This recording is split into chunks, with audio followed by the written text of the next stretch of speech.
Вечерний эфир ТНВ продолжают новости Татарстана. Здравствуйте, в студии Лисан Сабирова и коротко о главных событиях этого дня. Экологичные переговоры. С этим предприятием может прийти, налить стакан воды и выпить, и он абсолютно будет безопасен. Для чего экологи со всей страны собрались сегодня в Иннополисе, в репортаже Альбины Аслагараевой. Салават Купери пополнился новыми домами. В квартиры, к сожалению, мы попасть не можем, они все закрыты. Ждут потенциально своих. Обстановку в коридорах оценила Альбина Минибаева. Миллиарды чистой прибыли и похвала от президента. По всем параметрам компания имеет положительный тренд. Как таких успехов добивается Казань-Оргсинтез, узнал Дмитрий Аринин. В борьбе за жизнь. Потихонечку каждый раз занимаемся. Как победить страшный диагноз, расскажет Александра Севастьянова.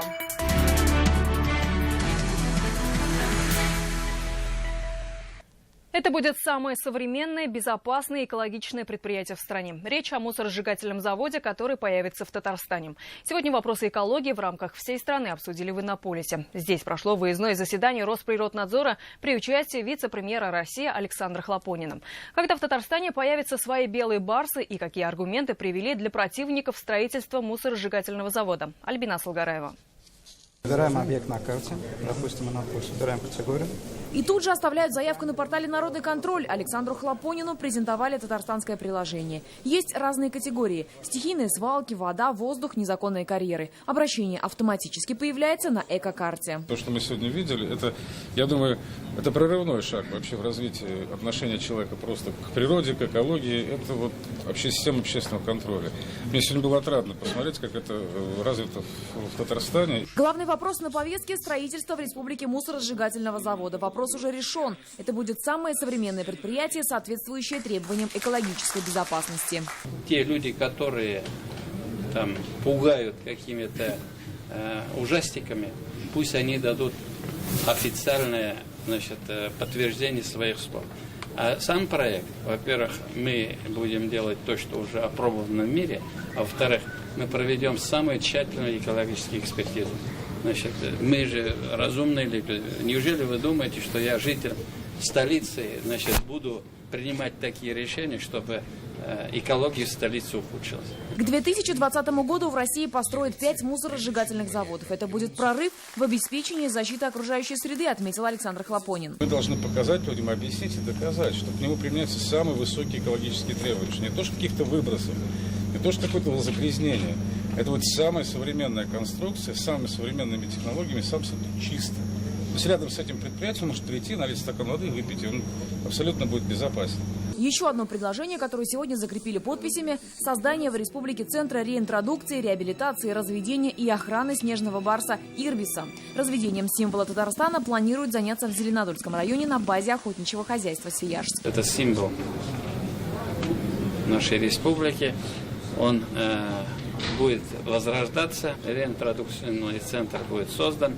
Они определенное время будут находиться здесь, а потом уже у нас будет соглашение с Саяно-Шушенским заповедником.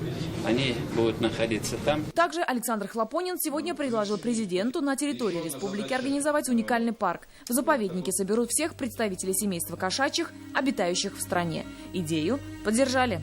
Альбина Аслагараева, Марат Саидгараев, ТНВ, Иннополис. Опасения казанцев из-за строительства мусоросжигательного завода вызваны недостаточной информированностью людей. Об этом уже Александр Хлопонин заявил на встрече со студентами КФУ. Вице-премьер пообщался с будущими экологами и нефтехимиками. Завод, по мнению федерального чиновника, не представляет ни малейшей угрозы для здоровья горожан. Это может быть связано с тем, что мы мало вам показываем, мало информируем. Но если кто-то из вас был, например, в Токио, или кто-то был в Швейцарии, вы обратите внимание, там в центре города стоят эти мусоросжигательные заводы. 21 век – это технологии, которые сопровождаются самые повышенные экологические требования с точки зрения выбросов. Казанский опыт по контролю за вывозом твердобытовых отходов будет интегрирован в систему «Платон» и распространен на все регионы России. Александру Хлопонину сегодня презентовали и комплексную систему контроля за перемещением ТБО. В стране более 2 миллионов грузовиков, которые подключены к системе «Платон» и оборудованы ГЛОНАСС. 12 тысяч из них вывозят мусор. Александру Хлопонину предложили на законодательном уровне решить вопросы по переходу к автоматическому отслеживанию процесса вывоза ТБО на полигоны. Это поможет бороться со свалками. Цена вопроса 6 миллиардов рублей. По словам вице-премьера России, принято решение сделать Татарстан пилотным регионом. К 2020 году нужно сделать первый в России город-миллионник безотходным, отметил Александр Хлопонин. Миллиарды чистой прибыли, сотни видов продукции и широкий спектр социальных проектов. И это все «Казань-Оргсинтез». Итоги работы предприятия в минувшем году сегодня подводили на собрании акционеров. Как отметили, год сложился успешно. За что компания удостоилась похвалы президента Татарстана, расскажет Дмитрий Аренин. Это гранулы полиэтилена. Основная первичная единица продукции Казань-Оргсинтеза и то, из чего потом получается многообразие товаров предприятия. Например, как вот эти трубы. В минувшем году работники завода выпустили почти 990 тысяч тонн товарной продукции. Чистая прибыль составила более 18 миллиардов рублей. Снижение издержек производства, активная работа с потребителями нашей продукции, благоприятная конъюнктура на отечественном и зарубежном рынках позволили нам не только выполнить запланированные объемы производства, но и добиться положительной динамики финансовых показателей. И такие показатели сегодня отметил и Рустам Минниханов. Компания еще раз доказала, что является одним из наиболее динамично развивающихся и успешных предприятий нефтехимии Российской Федерации. По всем параметрам компания имеет положительный тренд. Как говорят, залог такого успеха кроется в постоянной модернизации производства, экономии энергоресурсов и улучшении качества продукции. Сейчас предприятием разрабатывается концепция развития до 2025 года. Сказали, значит, будет. Подготовка проведена, она находится уже в стадии начала реализации.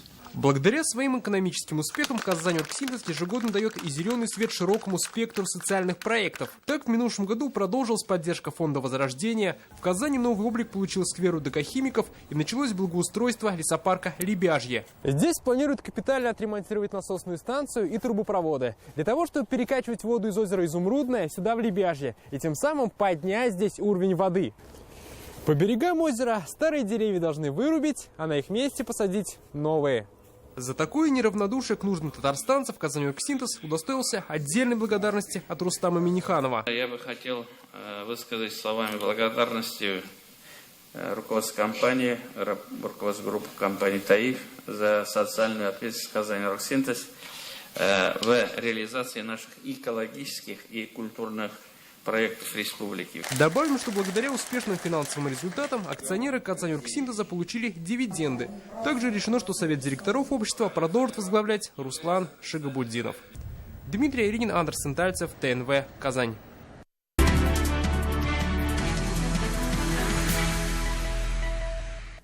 Новые дома в Салават-Купюре. Жилой комплекс пополнится еще 2 высотками. Их готовность к сдаче 99%.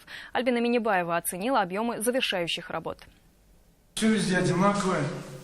То есть готовность, сами видите, какая. Если в цифрах, то это 99%. 18-й дом по улице Зелантовская практически готов к сдаче. Правда, строители на территории еще работают и до заселения могут показать, как выглядят коридоры высотки. Здесь места, в общем, здесь самые коллекторные ящики, шкафы. Вот делается, что здесь убирается. Больше наладка всего оборудования ведется. Одни строители занимаются благоустройством территории дома, другие – отделкой. Не такие масштабные, но тоже необходимые, чтобы получить разрешение на ввод в здание. В новых домах сейчас можно оценить их коридор. Они все типовые, покрашены в одну и ту же бежевую краску. Пронумерованы квартиры, но зайти в них не получится, не пускать даже потенциальных жильцов. Сейчас строители занимаются тем, что устраняют и убирают мелкий строительный мусор. Да, эти вот страны замечания разные, общестроительные, отделочные, там замечания. Вот. Мы переехали в сентябре, пока делаем ремонт, это пока разобрана наша кухня, это наша будущая гостиная. Будущие жильцы новостроек как раз будут соседями Менгазовых. Планировка квартир идентичная. Побыстрее бы заселиться и так же хорошо жить, как и нам. Строительство домов контролирует Минстрой Республики. Первые сдадут высотку 13-го комплекса Салават-Купыры. Второй дом, это 13-1. На сегодняшний день уже получено заключение о соответствии построенного объекта от Госстройнадзора Республики Татарстан. И до 12 апреля мы планируем получить акт ввода. Следом планируют сдать дом 10-го комплекса, где строители и завершают работы. Альбина Минибаева, Ильшат Мухаметов, ТНВ, Казань. Трещит по швам. Жители одного из домов поселка в Нижнекамске бьют тревогу. Фасад одной из стен здания буквально обваливается. Это не единственное, на что жалуются жильцы. Елена Веселова оценила размах коммунальной беды.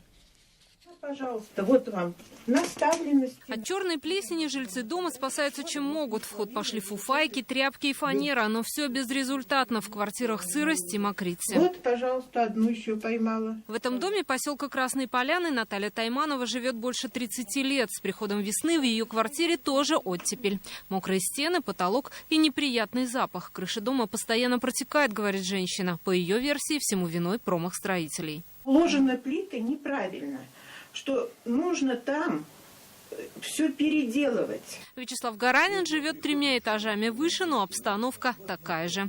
Недавно мужчина сделал косметический ремонт. Все зря. Сырость в квартире чувствуется уже с порога. Вода с кровли течет прямо в его жилище. Говори, не говори, вот тут все. Вот тут. Мужчина показывает фасад дома. Напротив этих щелей и расположена его квартира. Внизу оторвана плита. Сейчас вот этот воздух весь поднимается туда. Ночью тут идет как с котельной пар. Вот этот пар раздвигает стену, у нас ночью всю ночь. Опасен дом и для прохожих. Плиты фасада здесь просто сыпятся. Управляющая компания в прошлом году провела текущий ремонт и сделала экспертизу. Сметы составлены, с подрядной организацией уже договоренность есть, но специалисты объяснили так, что пока не будет плюсовая температура, хотя бы 8-10 градусов, работы начинать не стоит. Работа тормозит не только поздняя весна, но и накопившиеся долги по квартплате. Ежемесячно жильцы недоплачивают где-то 350 тысяч рублей. Денег в бюджете управляющей компании нет. Сейчас коммунальщики ждут серьезного потепления, возможно, тогда начнется ремонт. Елена Веселова, Альбина Минибаева, Максим Липин, ТНВ, Нижнекамск. МВД опровергла информацию о том, что в Казани задержали машину с оружием. Сегодня в социальных сетях появились фотографии, где сотрудники органов правопорядка задерживают неких людей в камуфляже. Кроме этого, на другом снимке идет досмотр багажника авто. События на этих фото проверку оказались плановой работой силовых структур, а сами фотографии не первой свежести. Этим фотографиям не менее 2 недель. Сделаны они еще были 23 марта во время плановых учений. 10 лет колонии строгого режима. Такой приговор Приволжский окружной районный суд сегодня вынес жителю Казани Роберту Сахиеву. Незаконное хранение взрывчатки и оружия, связь с запрещенными организациями, вербовка и призывы к терроризму. 36-летний продавец магазина пневматического оружия обвинялся сразу в 11 преступлениях. Среди них и подготовка к теракту на Казанском авиационном заводе. Это новости Татарстана и далее в выпуске. В борьбе за жизнь. Потихонечку каждый раз занимаемся. Как победить страшный диагноз, расскажет Александр Севастьянова. Сахалинский театр кукол в Казани. С большими эффектами, с лазером. Премьеры каких сахалинских спектаклей можно увидеть, расскажет Елизавета Пастухова.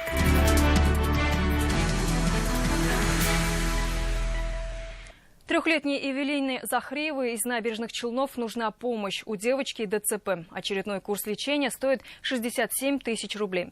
Родители ребенка делают все возможное, чтобы Эльвине стала на ноги. Но такой суммы в семье сейчас нет. Александра Севастьянова о том, как сделать доброе дело. Потихонечку каждый раз занимаемся, делаем постоянно ЛФК. При рождении девочка не дышала неделю. Маленькая Эльвина провела в реанимации. Врачи сразу поставили ей диагноз – ДЦП. А в 4 месяца болезнь осложнилась и эпилепсией. Сейчас будни девочки – это походы по врачам. Результаты уже есть. Мы были в разных центрах. Мы были и за границу, мы ездили. В Чехии нам очень нравилось. Один курс лечения в Чехии обходится в 200 тысяч рублей. Для семьи Захриевых, где работает только отец, это неподъемная ноша. Эльвине готовы оказать помощь и в Казанском реабилитационном центре «Первый шаг». Здесь ее ждут в июле.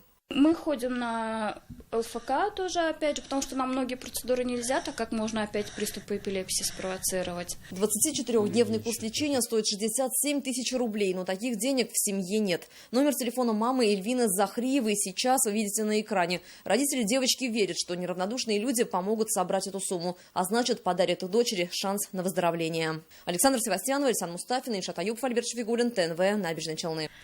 Мусульмане не проливают кровь. Это стало девизом донорской акции, которая прошла сегодня в Республиканском центре крови.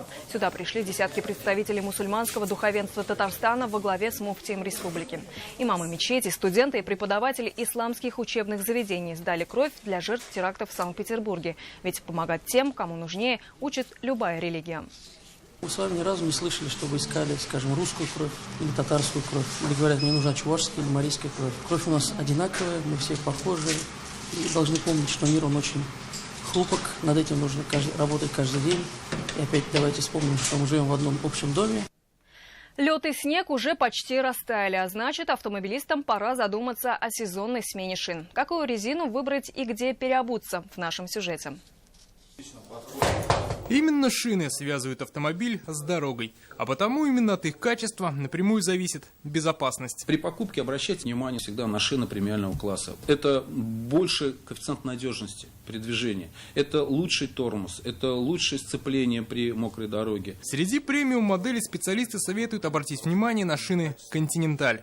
Новинки этого года премиум Контакт 6 обладает прекрасными сцепными свойствами и Континенталь Кросс Контакт АТР.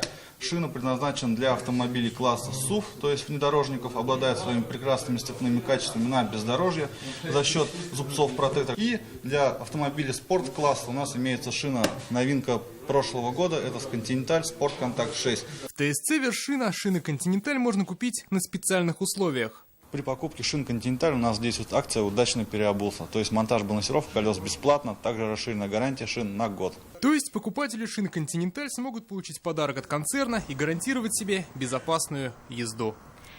Первая молитва в городе Старая Купавна Московской области. После 7 лет строительства открылся Татарский мусульманский культурный центр. Его построили на средства прихожан татарской общины и Совета муфтиев России. С торжественной церемонии открытия центра репортаж нашего собственного корреспондента в регионе Дины Газалеевой.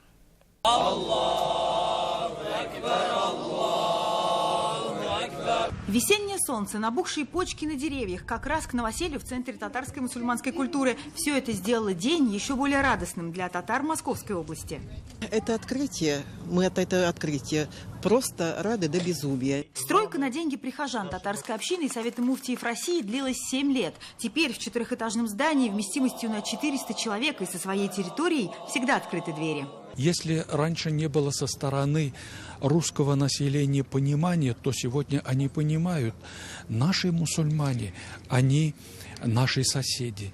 И мы живем в мире в согласии многие века и должны в дальнейшем жить и строить наше будущее вместе. В подтверждение слов муфтия звучат строчки авторства Габдуллы Тукая о мирном сосуществовании всех религий. Центр будет выполнять ту же цель – сближать и рассказывать о культуре татарского народа. С народом России мы песни певали, есть общее в нашем быту и морали. На сегодня в Московской области функционирует около 50 мусульманских объединений.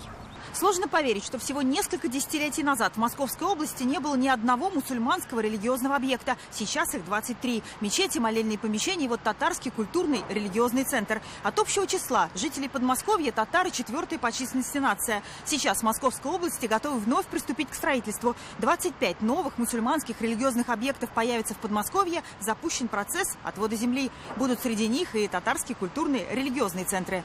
Дина Газалиева, Виталий Лукьянов, Александр Ирашов, Владимир Зуев, ТНВ, Московская область, Старая Купавна. Свежие продукты со всей России и уникальные товары. Одна из лучших ярмарок страны до 9 апреля в Казани. Якутская рыба, абхазские специи, финская одежда. И все это в одном месте. Продукция некоторых производителей не представлена в городе. Где увидеть, попробовать и обязательно найти свой товар, расскажем прямо сейчас. На всероссийской ярмарке аппетит просыпается с порога. На витринах деликатесная рыба и икра из Якутии и из Сахалина, а для ценителей мяса фермерские закуски по оригинальным рецептам. Ярмарка очень богатая, много продуктов. Купили копчености. Порекомендуем, конечно, своим родственникам. Пусть придут, посмотрят. Посмотреть есть на что. Не только свежайшие продукты со всей России, но и целый восточный базар. Узбекская посуда ручной работы, персидские покрывала и, конечно, специи. То, что из Абхазии привезли, разные приправы, это меня радует. И текстиль тоже интересный, который у нас в Казани нельзя купить. А модницам натуральная косметика и актуальные обновки в весенний гардероб. И отправляться за покупками лучше всей семьей. Сладостей очень много, для ребенка особенно. Одной халвы десятки видов, а меда даже больше, а к ним часть семейных плантаций. Все это ждет казанцев до 9 апреля в комфортабельном павильоне у Татнефть-арены на Чистопольской, 42. Благовещение сегодня отмечают православные. Принято полагать, что в этот день верующие освобождаются от грехов. Это один из наиболее важных праздников православия, стоящий в одном ряду с Пасхой, Рождеством и Преображением. Сегодня верующие посещали праздничное церковное богослужение, после чего проводят время с семьей.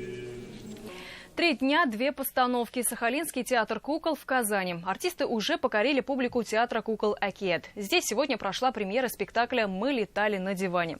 Гастрольный обмен между Сахалинским и Казанским театрами в этом году первый. Но, как надеются зрители, не последний. Елизавета Пастухова с премьеры.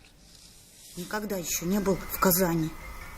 В сахалинской труппе 16 человек. Каждый играет особую роль в постановках. Одна из них Евгения Тодика. Она и артист-кукловод высшей категории, и режиссер. В руках всегда кукла. Бывают какие-то механизмы, сложные куклы с механизмами, технические, нужно с ней поработать. Но, в принципе, чтобы она ожила, нужно просто в нее поверить, и она вдруг приобретает какую-то форму. Идея гастрольного обмена в Казани зародилась еще 2 года назад, но осуществить ее никак не могли. То с финансовыми проблемами, то с актерским составом. И вот, наконец-то, сахалинцы все-таки смогли выйти на казанскую сцену. Для Казанского театра кукол представление с графикой в новинку, но южно-сахалинские не перестают удивлять зрителей. 3 дня, 2 постановки. Сегодняшняя премьера первого спектакля «Мы летели на диване» уже восхитила публику. В зале смех детей и родителей. Привезли они «Мы летели на диване». Очень современный спектакль с большими эффектами, с лазером. Нам тоже это любопытно посмотреть. И второй спектакль для самых маленьких «Я люблю вас, Ромашка». Представление Сахалинского театра можно посмотреть до 9 апреля. А уже 14-го казанцы выступят на сцене Южно-Сахалинска. Они привезут 2 постановки по мотивам татарских народных сказок. Это «Три дочери» и идет «Коза рогатая». Елизавета Пастухова, Ренат Сафин, ТНВ, Казань. Завтра по всей стране пройдет тотальный диктант. Добровольно проверить свою грамотность смогут и казанцы. Желающие присоединиться к акции могут это сделать в аудиториях, которые есть в каждом вузе. В роли дикторов известные артисты, телерадиоведущие. На одной из площадок диктовать текст будет и наш коллега, ведущий Алексей Калиничев. В Татарстане тотальный диктант начнется в 2 часа дня. Адреса можно узнать на сайте проекта. Вечерний эфир ТНВ продолжит программа «Вызов 112». Объезжая яму, заехал настоящую машину. Все подробности через несколько минут. Далее в выпуске «Спорт» и прогноз погоды. До свидания.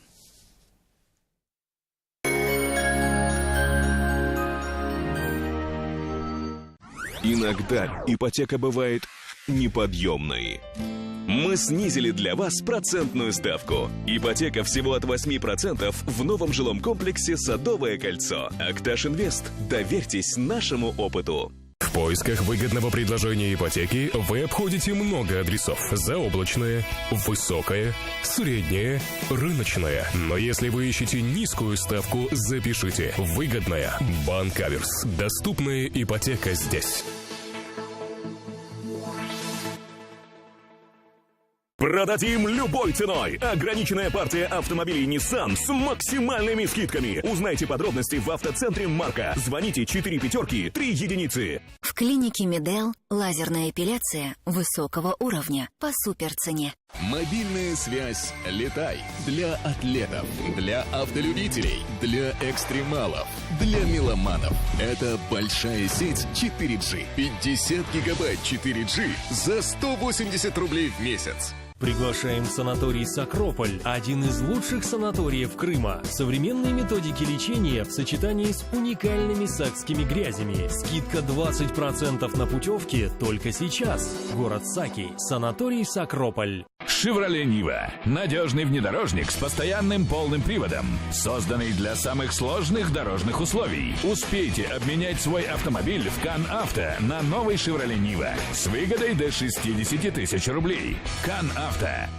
С 5 по 9 апреля Всероссийская ярмарка в Казани. Павильон у Татнефть-арены. Клиника Фармте. Радиоволновое лечение аденомы и простатита на израильском аппарате Термекс. Без боли, без операции. За один сеанс. 292 66 77. 100 тысяч подарков. Весь апрель Мебельград дарит подарки каждому покупателю. В магазинах «Идеал» еженедельные поступления обуви из Испании, Сербии, Турции и России. В клинике Медел лазерная эпиляция высокого уровня по суперцене. Урамда яз, күңелдә наз, филармониядә Болгар радиосы концерты. Сез яраткан җырлар, сез яраткан җырчылар, танылган юмор сталары һәм музыкантлар. 19 апрель филармония, Болгар радиосы концерты.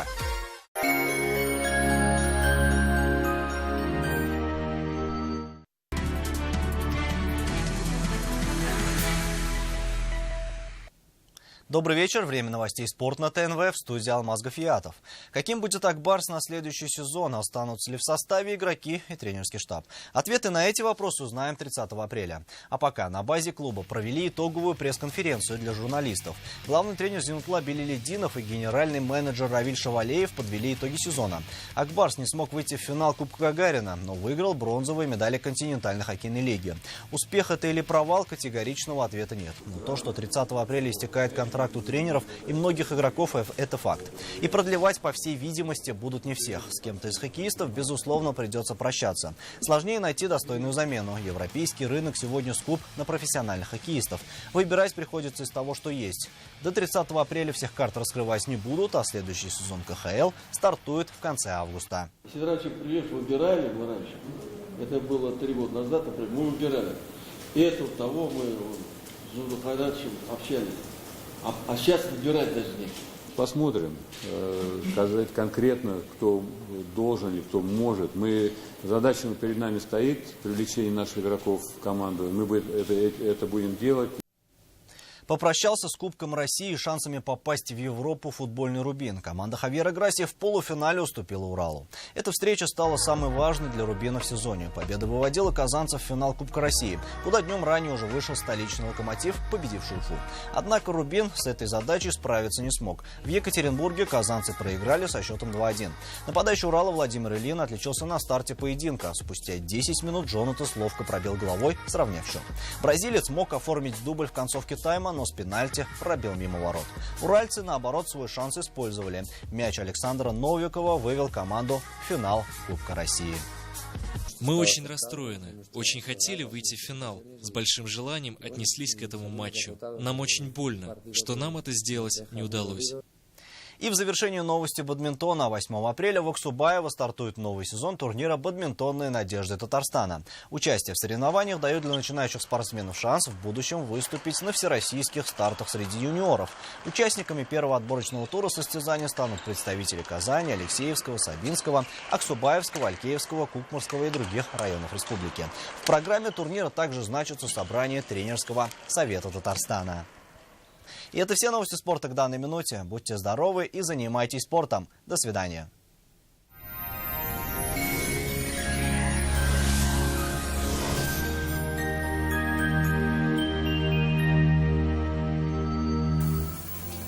Здравствуйте! Время новостей о погоде. В предстоящие сутки существенных изменений в погоде не ожидается. Спонсор выпуска – санаторий Бакирова, одна из ведущих здравниц Татарстана, известная далеко за пределами как республики, так и России. Ежегодно здесь поправляют свое здоровье более 17 тысяч человек. Целебные грязи и чудодейственный климат, забота опытных врачей и гостеприимный персонал помогут вам поправить свое здоровье. Хотите почувствовать тепло? Хотите почувствовать заботу? Целебный, комфортный, уютный. Санаторий международного уровня. Пора в Бакирово. А теперь поговорим о погоде.